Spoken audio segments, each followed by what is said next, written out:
శ్రీమాత్రే నమః. అందరికీ వరలక్ష్మి వ్రతం శుభాకాంక్షలు. మా అమ్మవారు వరలక్ష్మి మాత ఎంత చక్కగా చీర కట్టుకొని చక్కని చుక్కలాగా రెడీ అయిందో కదా. అయితే మా అమ్మవారికి చీర ఏ విధంగా కట్టాను, కలశాన్ని ఏ విధంగా రెడీ చేసుకున్నాను ఈ వీడియోలో చూసేద్దాం. మీ అందరికీ అమ్మవారి దీవెన ఛానల్కి స్వాగతం. ముందుగా కలశ స్థాపన ఏ విధంగా చేయాలి, ఒకరోజు ముందే నేను ముఖ్యమైన కలశాన్ని రేపు చేస్తాను. ఇప్పుడేమో ఒకరోజు ముందే అమ్మవారికి చీర కట్టి రెడీగా ఉంచుతాను అన్నట్టు. మార్నింగ్ లేచి మళ్ళీ నైవేద్యాలు చేసుకొని అదంతా సెట్ అవ్వదు కాబట్టి ఒకరోజు ముందే ఈ విధంగా ఇత్తడి గిన్నె కానీ ఇత్తడి చెంబులో కానీ లేదంటే రాగి పాత్ర ఏదైనా ఉంటే శ్రేష్టం. అయితే నేనైతే ఇలా బిందె, మా ఇంట్లో పూజ గదిలో ఇలా బిందె ఉంటుంది, ఇత్తడి బిందె. ఈ బిందెకి మంచిగా నిండుగా నీళ్లు పోసి అందులో గంధము, పసుపు, కుంకుమ, అక్షింతలు, కొంచెం చక్కెర, అమ్మవారు సముద్రంలో ఉంటుంది కదా, పాల సముద్రంలో. అదేవిధంగా మనం అమ్మవారిని నిజమైన పాల సముద్రం నుండి బయటకు తీసుకొచ్చినట్లుగా ఉండాలి, అంత ప్రేమతోని. అయితే అందులో మళ్ళీ జవ్వాదు, కొంచెం పచ్చకర్పూరం, ₹1 కాయిన్, ఇంకా మీ ఇష్టం, ఇంకా ఏమైనా గవ్వలు అవన్నీ వేసుకుంటే వేసుకోండి, కానీ నేను మాత్రం ఇంతే వేస్తాను. ఇంకా జవ్వాదు కూడా అమ్మవారికి ఇష్టం కదా. ఇదంతా కూడా మనం మళ్ళీ పూజ అయిన తర్వాత ఇంట్లో మొత్తం నీట్గా శుభ్రంగా ప్రతి మూలలో చల్లినట్లయితే లక్ష్మీ కటాక్షం ఎంతగానో ఉంటుంది. అయితే ఇదంతా మనం చేసే ప్రాసెస్, ఇలా పువ్వులు కూడా వేయాలి. ఇదంతా మనం చేసే ప్రాసెస్ భక్తి శ్రద్ధలతో ఓం శ్రీమాత్రే నమః, వరలక్ష్మీదేవ్యే నమః అంటూ శ్రద్ధతో చేయాలి. ఈ విధంగా పంచపల్లవాలు 5 మామిడాకులు వేసాను. 5 మామిడాకులు వేసిన తర్వాత తోరం కట్టుకోవాలి. మనం కంకణం కడతాం కదా, కంకణం కడితే అది ఇంకా శుభప్రదమైన అమ్మవారు అందులో కొలువై ఉంటుంది అన్నట్టు. ఇప్పుడు చూపిస్తున్న వెండి చెంబేమో రేపటి కలశంలో అమ్మవారిని ఆవాహనం చేస్తాం కదా పూజ సమయంలో, అప్పుడు మెయిన్ కలశంలో అమ్మవారి విగ్రహము అవి పెట్టుకుంటాము. అయితే ఈ విధంగా కంకణాన్ని మనము 5 పోగుల దారానికి మంచిగా పసుపుని రాసి మామిడి కొమ్మని కానీ మామిడి ఆకుని కానీ లేదంటే తమలపాకుని కానీ మడిచి మనం కంకణం కట్టి అమ్మవారి కలశానికి ధారణ చేయాలి. ఎంత భక్తి శ్రద్ధలతో అమ్మవారిని మనం వెల్కమ్ ఆహ్వానం చెప్తే అమ్మవారు అంత సంతోషంగా వచ్చి కూర్చుంటుంది. నాకైతే ప్రతి సంవత్సరము అమ్మవారి యొక్క ఈ విధంగా అమ్మవారిని కలశంలో ఆవాహించడం కానీ ఇదంతా కూడా నేను ఒకరోజు ముందు కూడా మడిచీర కట్టుకొని మడితోనే శుచిగా శుభ్రంగానే చేసుకొని పక్కకు పెట్టుకుంటాము. ఇంకా మళ్ళీ అక్కడ ఏది తగలకుండా మంచిగా అన్నట్టు. ఈ విధంగా అమ్మవారికి మనము ముకుట ఉంటుంది కదా, కొబ్బరికాయకి పసుపు రాయడానికి అందులోంచే మనం అన్నీ వేసాం కాబట్టి అందులోంచే కొంచెం నీళ్లు తీసి అక్కడ పసుపులో వేసి దాని నుంచే మనం పసుపు తీసుకొని కంకణ ధారణ కోసం అమ్మవారికి ఈ విధంగా పసుపు దారానికి పసుపు రాసి దానికి మంచిగా మామిడాకు కానీ తమలపాకుని కట్టి కలశానికి ఆ ఇత్తడి బిందెకి మనం కట్టాలి. ఈ విధంగా నేను చూపిస్తున్న ప్రాసెస్ 1 by 1 చేసుకోండి, సులువుగా ఉంటుంది. మళ్ళీ ఇది మనకి మంచి ధర్మబద్ధంగా నియమ నిబంధనలతోని అమ్మవారిని మంచిగా ఆహ్వానించడం. ఈ విధంగా స్వస్తికి రాసుకోవాలి. ఇక్కడ స్వస్తికి రాస్తాను. పైన ఇప్పుడు బియ్యం ఉంది కదా, మళ్ళీ బియ్యంలో కూడా మనం కొబ్బరికాయ పెడతాము. దీనిపైన అమ్మవారి నీళ్ళపైన బియ్యంలో ధనలక్ష్మి రూపేణ పాలయమాం అట్లా దానికి శ్రీం అని రాసి దానికి కూడా సేమ్ 5 వైపులా గంధము, పసుపు, కుంకుమ, అక్షింతలు, జవ్వాదు, పచ్చకర్పూరము, మళ్ళీ ఒక 2 కాయిన్స్, మళ్ళీ ఇంకా ఒక పువ్వులు, ఇంకా మీ ఇష్టం. ఇవైతే మ్యాండేటరీ, కంపల్సరీగా వేయాలి. వేసిన తర్వాత అమ్మవారిని బియ్యంలో మనము ఇప్పుడు రెడీ చేసుకోవాలి. ఇంట్లో కూడా పంచపల్లవాలు వేసుకోవాలి. మామిడి ఆకులు 5 మామిడి ఆకులు వేసుకోవాలి, లేదంటే 11 ఏదైనా సరే. వేసుకున్న తర్వాత ఈ కొబ్బరికాయ ఉంటుంది కదా, కొబ్బరికాయకి మంచిగా పీచంతా నీట్గా తీసేసి మంచిగా పసుపు రాయాలి. ఇంకా అమ్మవారిని ఆహ్వానించినట్లు ఎంతో లక్ష్మీ స్తుతి ఏదైనా కానీ అనుకొని మనము మంచిగా మాణిక్య వీణాం ఉపలాలయంతీం మధాలసాం మంజుల వాగ్విలాసాం మాహేంద్ర నీలద్యుతి కోమలాంగిం మాతాంగ కన్యాం మనసా స్మరామి లక్ష్మీం క్షీరసముద్రరాజతనయాం శ్రీరంగ జగదామేశ్వరీం దాసీభూతసమస్తదేవవనితాం లోకైకదీపాంకురాం శ్రీమన్మందకటాక్షలబ్ధవివద్బ్రహ్మేంద్రగంగాధరాం త్వాం త్రైలోక్యకుటుంబినీం సరసిజాం వందే ముకుందప్రియాం. ఈ విధంగా ఏదైనా లక్ష్మీ స్తోత్రం కానీ అంటే అమ్మవారిని మనం జపిస్తూ మంత్రిస్తూ చేస్తే ఇంకా అమ్మవారికి ఇంకా హ్యాపీగా అనిపిస్తుంది కదా, సాక్షాత్తుగా అమ్మవారు వచ్చి కూర్చుంటుంది. ఈ విధంగా మంచిగా బొట్టు రాసి మనం అక్కడ బియ్యంతో ఏర్పరచుకున్న కలశం పైన ఈ విధంగా పెట్టుకోవాలి. చూడండి అప్పుడే ఎంత కళగా అనిపిస్తుందో అమ్మవారు. మీకు ఇంకా నా దగ్గర స్టీల్ది ఉంది, కావాలంటే రాగిది కానీ వెండిది కానీ స్తోమతను బట్టి ఏదైనా పెట్టుకోవచ్చు. కానీ ముఖ్యమైన అందరికీ ఉండవలసిన నియమం ఏమిటి అంటే శ్రద్ధ, భక్తి, శుచి, శుభ్రత, మడి తడి. బయటకు వెళ్ళేసి వచ్చి అట్లా చేయకూడదు. బయటకు వెళ్ళి వచ్చిన తర్వాత మళ్ళీ శుభ్రమైన వస్త్రాలను ధరించి మాత్రమే అమ్మవారిని రెడీ చేయాలి.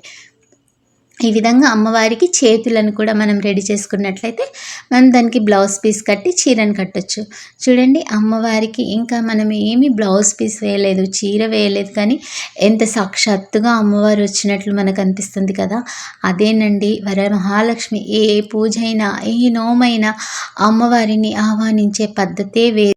కొంచెం కష్టంతో కూడుకున్నదైనా ఇష్టంతో చేయడం వలన అమ్మవారు కూడా మన కష్టాలన్నీ దూరం చేయాలి అంటే మరి మనం అంతో ఇంతో మాత్రం అమ్మవారి కోసం నిష్ఠా నియమాలు, భక్తి, శ్రద్ధ, శుచి, శుభ్రత ఉంచుకోవాలి కదా. అయితే ఈ విధంగా అమ్మవారికి పీఠం వేసుకోవాలి.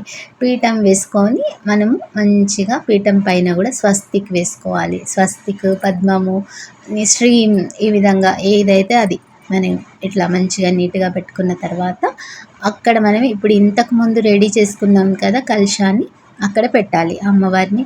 స్థిరాభవతు, సుప్రసన్నాభవతు, వరదాభవతు.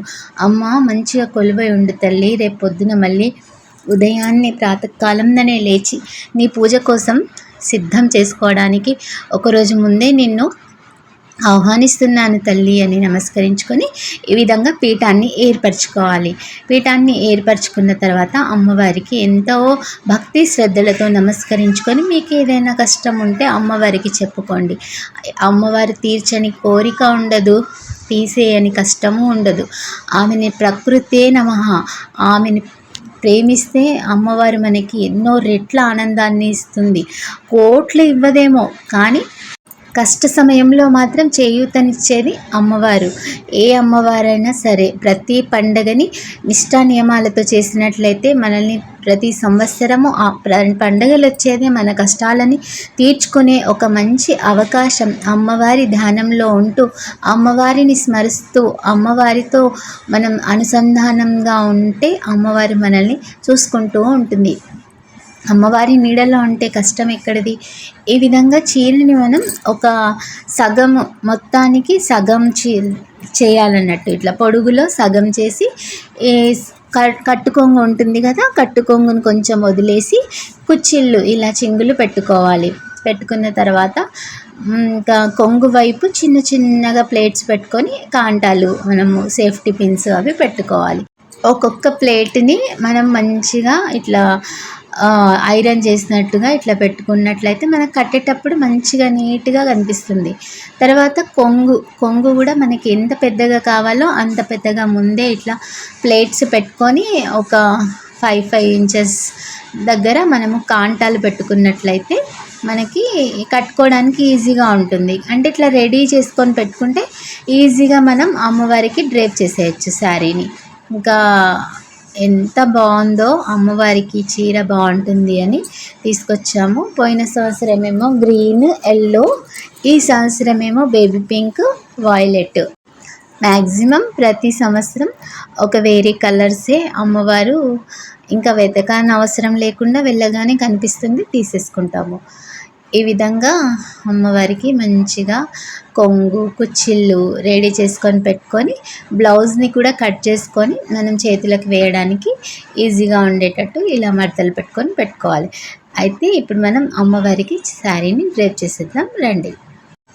ఈ విధంగా మొదటగా మనం చేతులని పెట్టుకున్నాం కదా, దానికి ఈ విధంగా బ్లౌజ్ని తొడగాలి. తొడిగిన తర్వాత మనం మంచిగా జాగ్రత్తగా కలశం కదలకుండా ఓపికతో చేయాలి.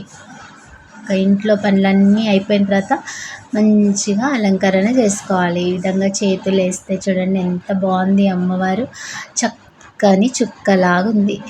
ఈ విధంగా శారీని కూడా ఇంకా మనం రెడీ చేసేసుకొని డ్రేప్ చేసేయడమే. కుచ్చిళ్ళు కూడా ఈ విధంగా మనము కొంగును కూడా రెడీ చేసేసుకొని పెట్టుకొని వెనకాల నుండి ఫస్ట్ కొంగు వేసేసుకొని తర్వాత ఇక్కడ కుచ్చిళ్ళు పెట్టుకున్నాం కదా, కట్టు కొంగుకు కొంచెం అమ్మవారి కలశం వెనుక కనిపించకుండా ఉండడానికి కొంచెం శారీని వదిలిపెట్టాను.